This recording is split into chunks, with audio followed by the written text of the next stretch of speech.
Okay, Matthew, right off the mat, being able to finish how you finished today.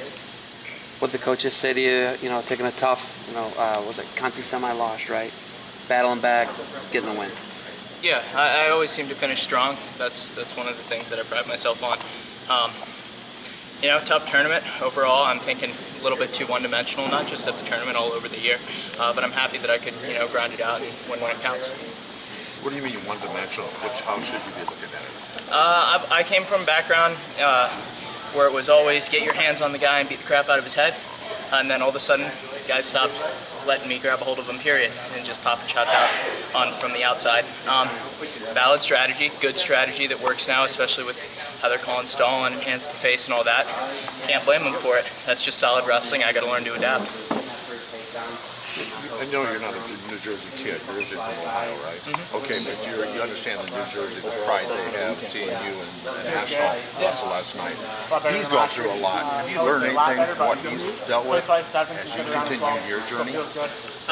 Truth be told, and my coaches will tell you this, I focus on me pretty much exclusively, almost to a fault. It just keeps me focused on the task at hand rather than worrying about everything out there. I've been trying to delete my Instagram account. I forgot the password. I'm not on Twitter. I rarely check Facebook.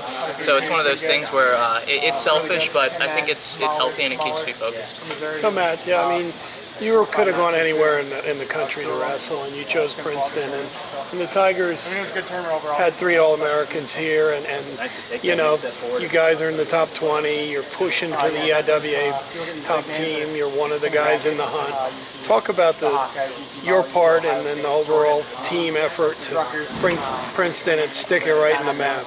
It's been a steady climb, like really steady climb for decades now, and I attribute that pretty much all to Coach Ayers, because man, he has kept a grind even when we've been in some dark places. We almost lost our program before Ayers came on and kind of charged ahead, and since then it's just been all uphill. And right now we're at the point we have 3 All-Americans.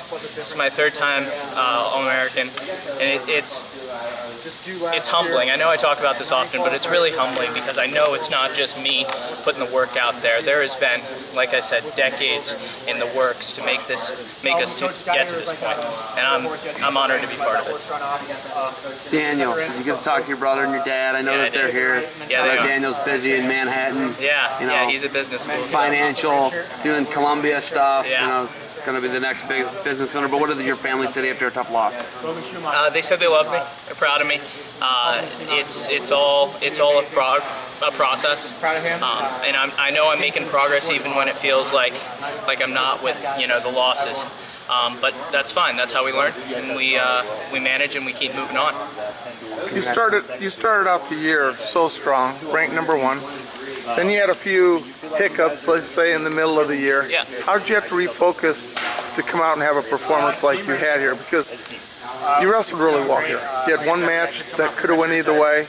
It didn't go the way you wanted it to go, obviously, but because earlier, 3 weeks ago, people were wondering. How did you refocus and get back to where you are right now? Well, like I said, it was one of those things where I was wrestling my style, which was very it wasn't one-dimensional at the time because nobody could stop it. And then all of a sudden one guy figures it out because he watches a bunch of film on me, figures out what the pattern is. Now everybody just copies him. And that's one of those things where you gotta, turn on a dime and realize, hey, the old stuff doesn't work anymore. That being said, I still had old habits and they weren't bad, they still worked. I just gotta work harder to get in those positions where I could use them. So that's a learning opportunity right there, that even if I have a handful of things that I can score with, that doesn't mean I shouldn't be looking for other stuff all the time too. Okay, great job. Thank you.